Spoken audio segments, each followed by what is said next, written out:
Hello, guys. Welcome back to the Diaspace podcast, where we talk about construction, particularly for Kenyans who are in the diaspora who want to build back home. We thank you guys for the feedback that you've given us for the 2 episodes that have already dropped. Yeah. There are guys who just want to just know how Diaspace works, about the solution. Yeah. So we really thank you guys for watching. So today we have the third episode now dropping. Yeah, and it's all about short diaspora horror stories. I think it's going to talk about a little bit about the mistakes that people are making while building back home, and we'll be answering like Q&A style, right? And I'll be asking the questions and you'll be answering and telling us how to mitigate it, right? Okay, super. I think that's good. And for people who have just joined us, Yeah. my name is Architect Peter Nderitu, the architect at Diaspace, and we're joined with. The construction manager, Brenda. Yeah, I'm the construction manager at Diaspace. Super. I think we can start. And Yeah. actually like that topic that you're talking about because, hey, mastori ni mingi. The horror stories are many, but before we even go down to it, it's episode 3. How do you feel about it so far? Yeah, I think it's good. And I'm glad that we are getting to teach guys and talk to people about how they can build back home, I think, in a better way, where they can be able to track their money, where they can be able to have a look at the construction when they're far using a bit of technology.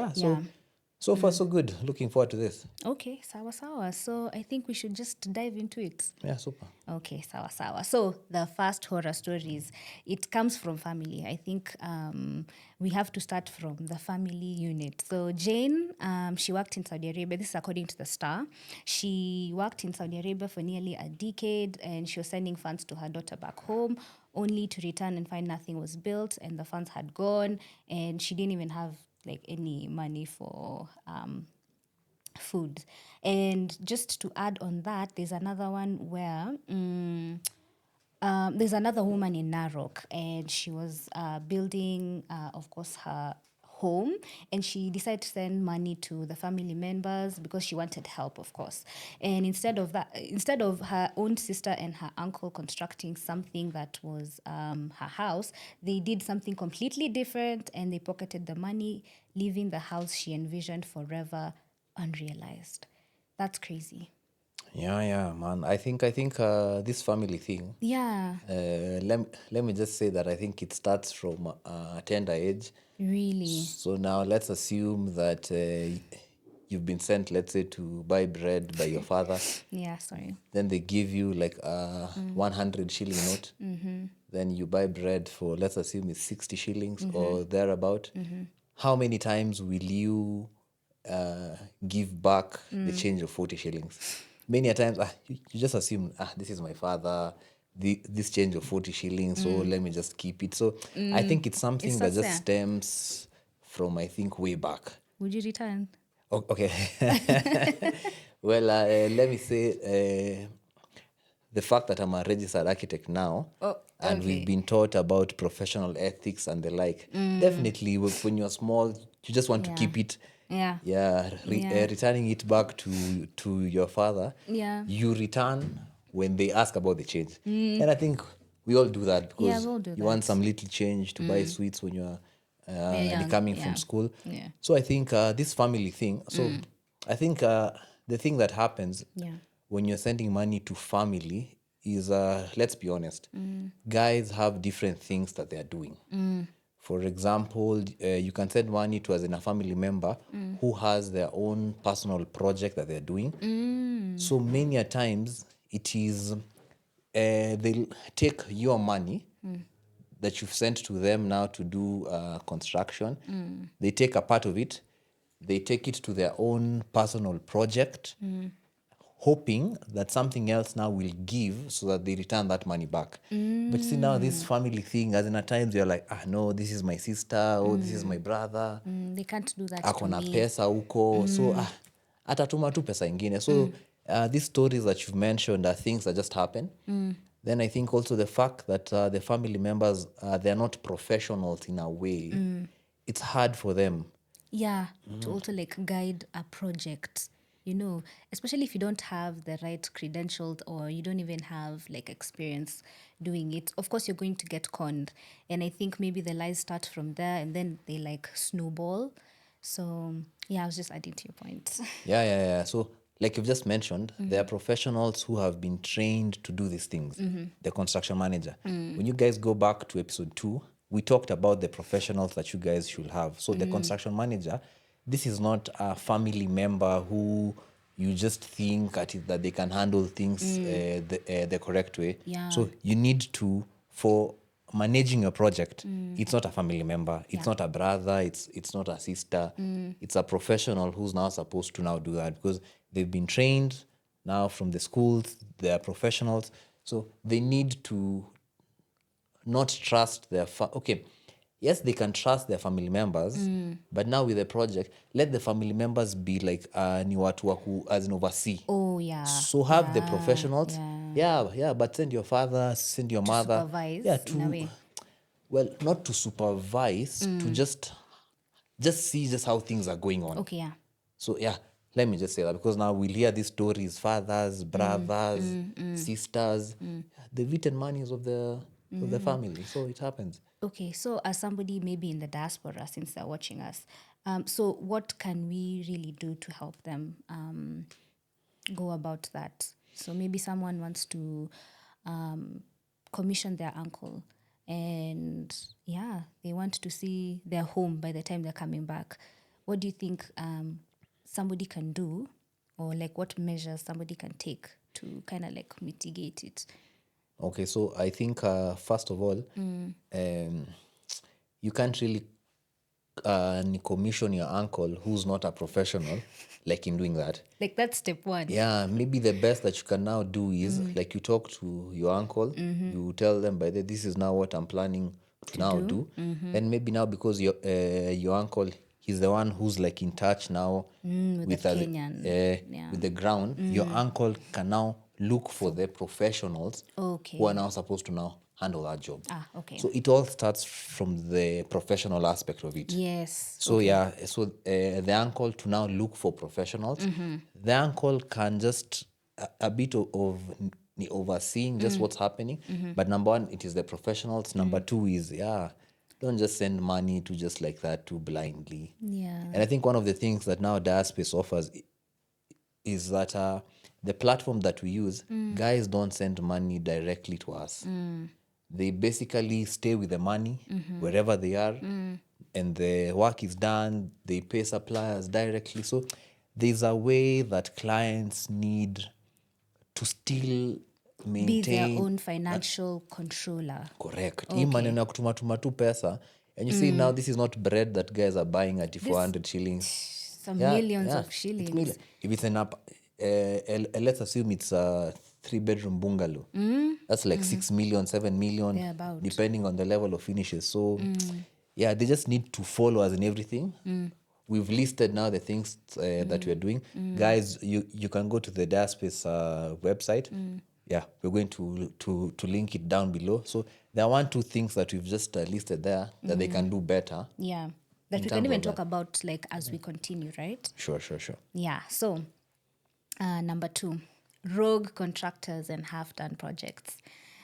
This is an interesting one, by the way. So it was an article from The Standard, and it was talking about Amos from Ireland, and he paid a contractor multiple millions to renovate his Nairobi rental home.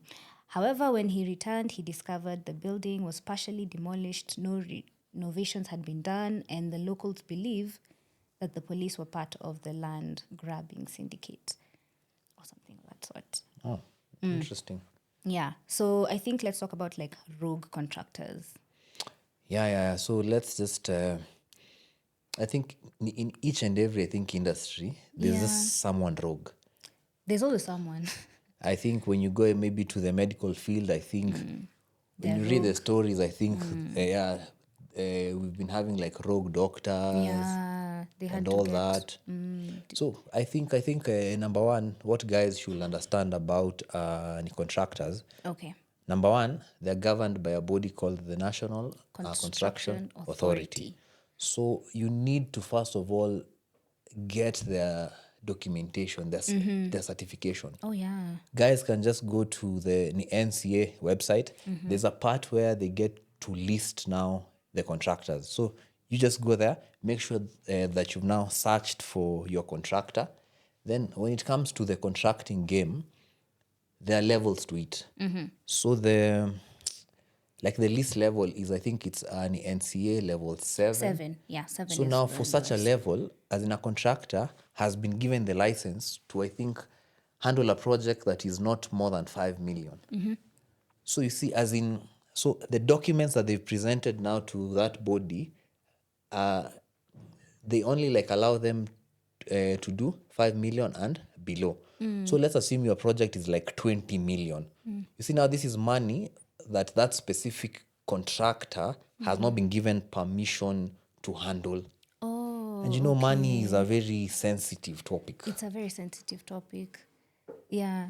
And I think now the fact that you've now mentioned that, the guy from that article, he sent lots of millions to the contractor. Yeah. There's a way this thing is supposed to be done. When you have a contractor as in on site, there are things called valuation reports that the quantity surveyor now must do. Okay. The ideal way when you're working with contractors now locally, even if you're sending them money, don't send them, if a project is let's say 10 million, Yeah. don't send them at 3 million, 4 million to At year's start the deposit. project. You basically have a BQ, which is a document that has now been prepared by a quantity surveyor that now shows how you're supposed to disburse this money. Okay. You can facilitate them with an advance. That is normally 10% of the contract sum Okay. for them to kickstart the project. Yeah. But before you release the next amount, the quantity surveyor is supposed to go to site to do something called a valuation report. That valuation report is now sent to the architect to have a look. The architect is supposed to prepare a document called a payment certificate. Okay. So the architect prepares that, being guided by the report that has been given by the quantity surveyor. Then now you present that now to the client, Okay. for the client to now pay the contractor for work done. Okay. Okay. And It makes as in, sense. It yeah, makes sense. this is not bread that you're buying, remember? Yeah. Yeah, so that rogue contractor thingy is something that happens. Yeah. There was a project I was involved in. It was I think way back in 2020, 2021 or thereabout. So now this particular contractor, Yeah. definitely, as in his name will be concealed for all this. So he was tasked to do a family home in Nyeri. So he's a good guy. So now me being the architect, I definitely now went for the setting out Okay. to make sure that the building has been set out in a correct way. So things were good, things were straightforward. But now down the line, now the mistake that the client was now doing, the client was overpaying the contractor. So the project was a home. It was a 5-bedroom home. According to the BQ, it was supposed to go for 25 million. So the client akatuma 5 million hadi kwanza. So the contractor just found a way to sideline the consultants. So now fast forward, now what happened is, kumbe, this contractor had another project sides Nairobi. So the money that he was being given by the Nyeri ni client, part of it he was taking it now to go to the Nairobi project, hoping that by the time the client in Nairobi now pays him, he will now take that money now back now from the Nairobi project, then now take it back to the Nyeri project. And Maze, these things, lies will always catch up with you. Always. So what you've just read that they've abandoned a project, project. yeah, it happens, man. Yeah. It happens. So yeah, you just need to just look out when you're doing these things. Yeah. Plus also how do we tackle it in terms of Diaspace, since in terms of looking for a solution. Yeah. Yeah, so how we are now doing it at Diaspace is now, number one, the contracting wing has been registered with the National Construction Authority. Yes. So that is just number one, Yeah. the proper registration. That is now done.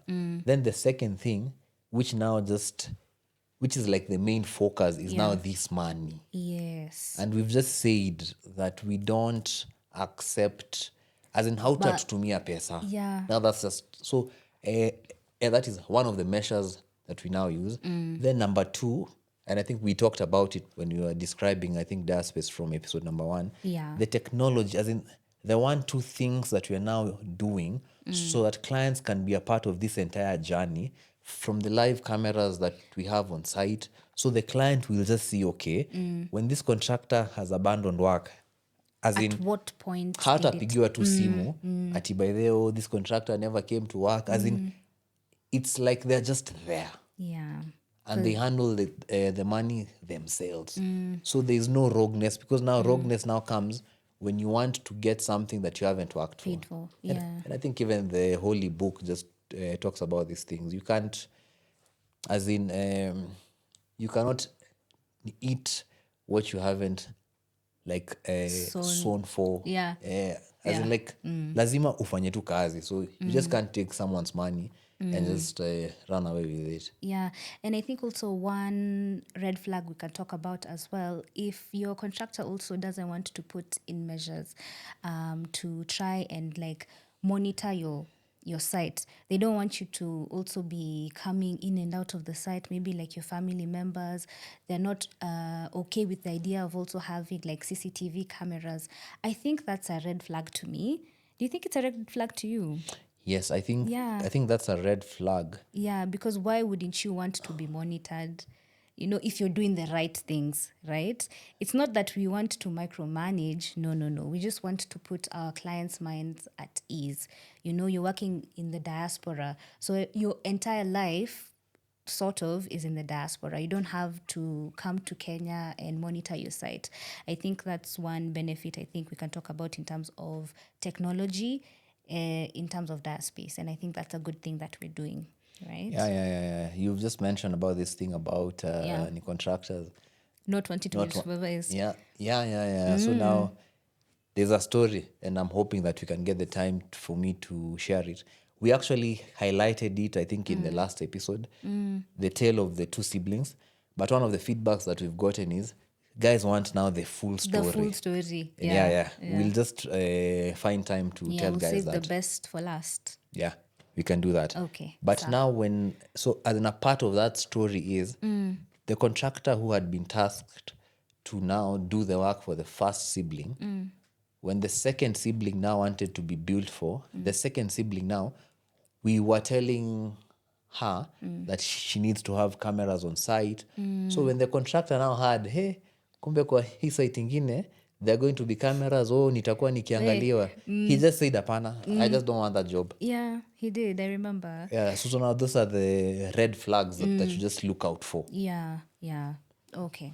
Sawa. We've really talked on that one, and I think it's good to highlight that one. So next one, wrong materials or shoddy work. Okay. So a diaspora client, they thought they were getting like imported Italian tiles, but it turns out it was just like those knockoffs here, like in Nairobi. So we can talk about also the real frustrations when it comes to quality control from abroad. Yeah. So I think in terms of quality, there's something called supervision. And I think in whatever I think work that is undertaken, there's always like someone who like does the work. That person reports to someone. Let's say that person also reports to like another person. So this thing called supervision that is now done by the professionals, those are the things that now help when it comes to quality control. Yeah. So just one thing that I can just mention is, we talked about this in the second episode, I believe. So there's a professional called a structural engineer. Yeah. So when it comes to the quality of the structure, it is this guy who has been tasked now by law to go to that site, make sure that where we're getting these things, it's actually like a verified place. Yes. The other thing that also happens, maybe guys don't even know this, in Kenya, there are building material labs. You see the same thing like in high school, there was a biology lab, there was a chemistry lab. So we normally have like building material labs. The material that you're using on site has to be tested by now these labs. So that now these labs, they can give you now the green light to use those specific material. So there's that lab aspect. And if you're not working with a registered structural engineer, how do you even expect to even know these things? Okay. So there's that lab aspect. Then when now things now come to the site, when they're fixing the steel, the structural an engineer must go to verify that this thing has been done in the correct way. Okay. Let's stick to the structure. There's also something called it's called what? It's called like a design mix ratio. Okay. That's the name actually. So now when you have a look at the structural drawings, there's a designated ratio, Yeah. which is the concrete strength that must be reached. Many a times it is class 25, but now guys just need to consult now their structural engineer. So that class, there's a way that you're supposed now to now mix now the ballast, the sand, the cement together with water.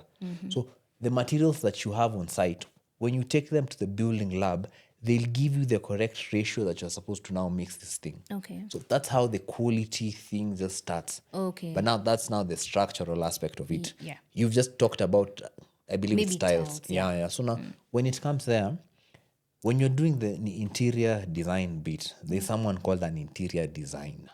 And that is a professional.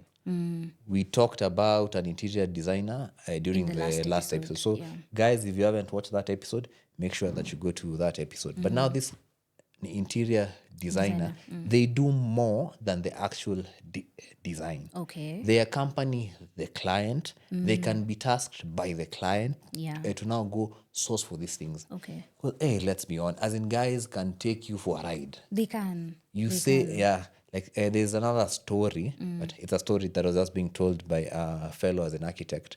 So the site that they were handling, the specification in the BQ were for some nice mahogany solid doors. One door was going for like 30,000. Just one single door.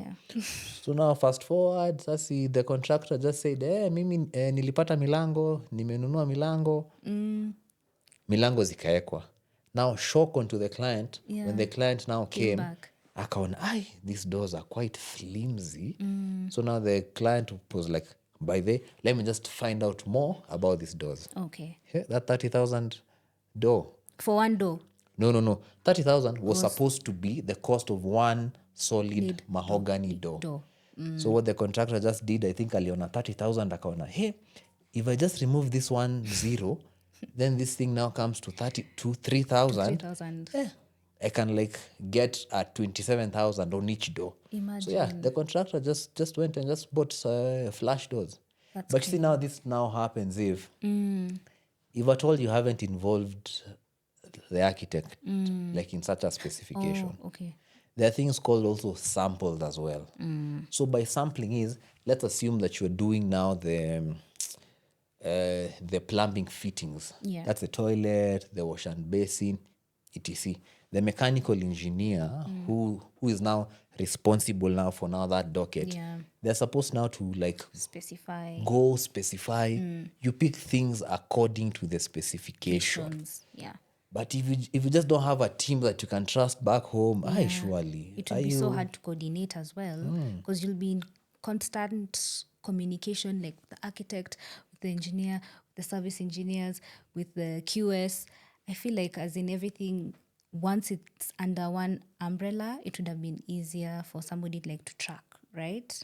Yeah, definitely. The coordination aspect to it. Exactly. The easiness of the coordination. Yes. Yeah, like the platform that we now use at Diaspace now, it's a platform now where everything has been integrated. Exactly. When guys go for site inspections, the inspection notes are dropped there. Yes. When guys now go to select material, the specifications are there. Yeah. Then also there's something about now the client retaining the control. So they can get to now buy materials. They can buy materials directly themselves. So if at all they want now this nice Italian tiles that you've just described. They can just talk with the interior designer, they get the specifications, then they just buy those tiles themselves. Yeah, because I remember also in Diaspace, what we do is, if you can remember, I don't know if we had talked about it before. We talked about here at Diaspace, we usually do a reconnaissance study. So, of course, even when you're finishing like your house and you're looking for materials, we also go do a survey for you. So we'll know like, okay, we're going to go to maybe CTM for like some tiles, or we go to TAC, or,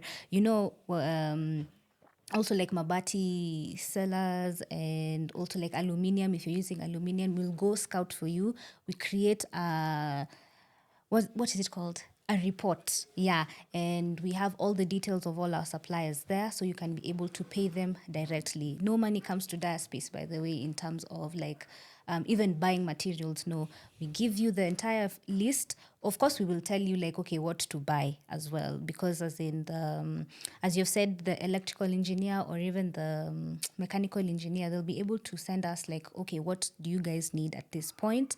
We'll be able to relay that now to our client, and then also we buy, and they're going to send the money directly. So no money goes through Diaspace. You're your own financial controller. I just needed to add that to the point. Super, right? super. Let's hear more of Yeah, how so guys this are one- being. Yeah, so this one is about like housing projects in Kenya. So, like there's been a lot of, is it scandals to do with the real estate? Yeah, there's some big names, and Yeah. we'll definitely not Names mention them here. withheld. Yeah, but there are stories on stories. Let's hear that one. So in one case, it involved a diaspora investor and who paid about 2 million shillings deposit for a house. Later on, or months later, the construction had not even started, and further checks showed that the land actually did not belong to the developer. The investor tried to pull out and get a refund, but only part of the money was returned, and they had to go to court to fight for the rest. Yeah, and another one, like also in relation to that, another housing project, it had collapsed, and investors with losses, it left investors with losses running into tens of millions. When confronted, they said that there was actually no comment afterwards. The guys just vanished into thin air, and I think it's still a court case that's happening. So there's a lot of diaspora vulnerability because they're not here to also oversee, and they're really easy targets when they come to like these schemes. So I think what are maybe some of the red flags when it comes to these housing projects, because they always talk about big dreams, like own a house, like 3 million Kenya, no, 3 million in kidogo. Yeah, like 8 million, you'll be able to have maybe a 3-bedroom bungalow. But then afterwards, the contractor just dips with your money, and you're just left battling it out in court. What do you think about like such a story? Well, there are big names that have, I think, fallen. I Mighty tried to names that have skim fallen. through, Yeah, so let's just not mention names. But let me just say, when you're buying a home, I think in Kenya, let's say you want to buy like an apartment to, let's say, rent, you just want to just live there, you want to buy like a standalone home, like in a gated community. There are very many things that you just need to just do. Okay. Because now this entire thing is, as in, vitu mingi sana zimefanyika. Like I think, there was I think a headline sometimes in June. Yes, from It was in the Daily Nation, the actually. Daily Nation. Yeah. Can you remember what the headline was reading? Ooh, can I remember? I think I'll look for it and then I'll tell you. Yeah. But now basically they were just talking about, I think, the entire scam when it now comes with now buying homes in Kenya. Let me just mention something. When you read about now the Dubai laws, so now this is not something that we now related. have here, Okay. But in Dubai, they, I think, have a law that states that you cannot go sell a property to investors when you haven't gotten to at least 50% of the construction. Oh. Yeah. That But would guys really can just help. go just have a look at that, and they can tell us what they find in the comment section. Okay. So now the off-plan thing, for guys who now don't know what off-plan means, this is now basically where you go buy from someone who just has like the plans of that house.